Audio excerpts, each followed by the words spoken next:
Air Ocean Adventure, we have 5 different species and they come in all shapes and sizes.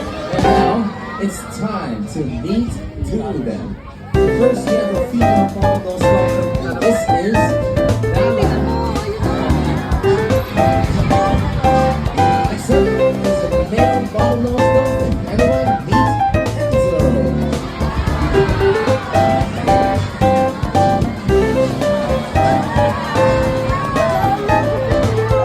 Alright, now you know dolphins are very friendly animals. So they would like to meet all of you with a nice wave. Ayaw manood. Say hi.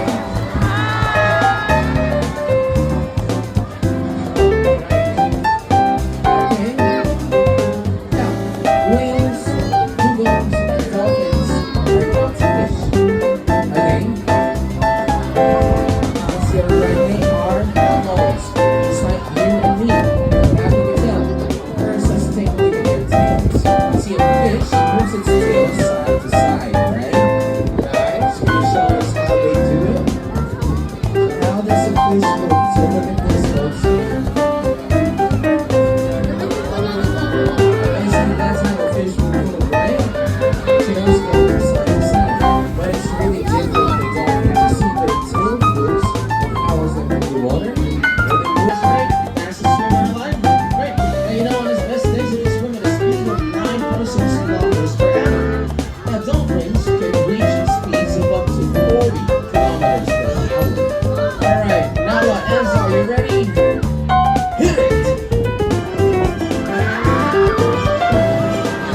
Alright, look at that.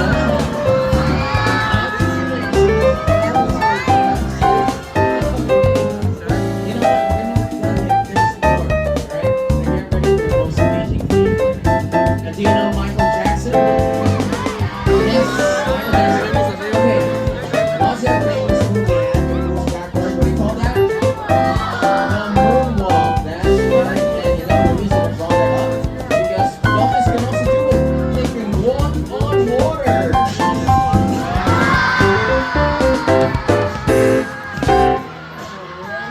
Everybody, how about a round of applause?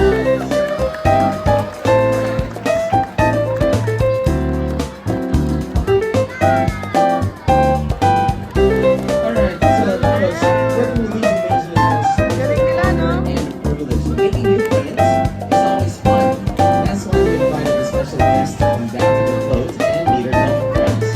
Here she is. Hi, what's your name? Do you have a nickname? Alright, so I'm gonna call you Maddie. Alright, so Maddie, from what school? Shout out to the mga schoolmates mo.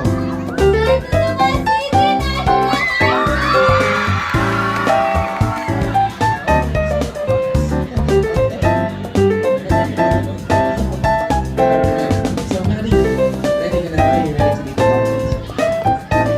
Alright, she's ready. Can you swim? There, I'm just kidding. Alright, we're gonna go this way.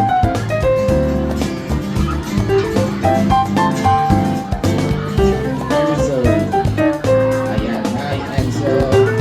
Enzo, kneel down pala mga katulad ng ginagawa ng Junior AJ. And you know, it's always good to start with a friendly handshake. So in this case, we're gonna shake hands with Enzo. Look at this. Wow. Alright, now Maddie, you know there's a little secret about dolphins. They are very ticklish. Madali sila makita. So can you try that? Can you try to tickle Enzo?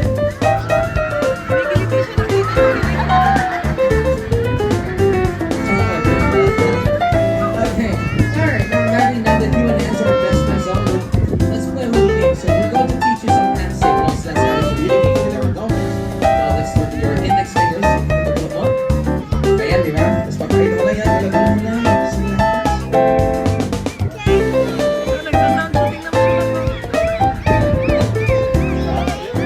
Nice. Trainer ka trainer si Maddie dun eh. You should give her some fish for that. Give her some fish. There you go. Good job. One more. Alright.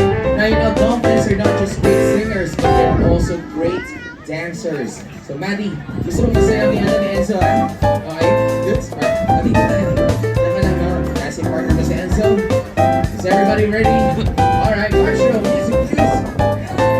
Alright, everybody, can you join us in the fun? Can you clap your hands for us?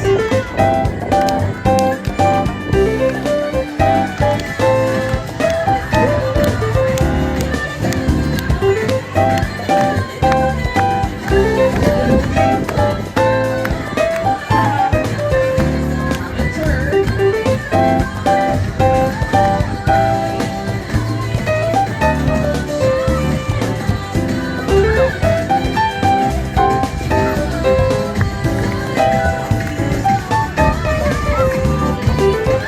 Everybody check this out.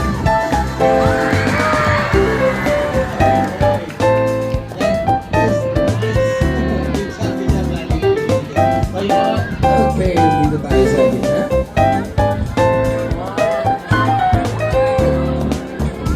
There you go. Alright, so ladies and gentlemen, we offer several opportunities for teenagers, office, and person personal. Now, if you want this once in a lifetime experience, then all you gotta do is ask your friendly number guys right after the show.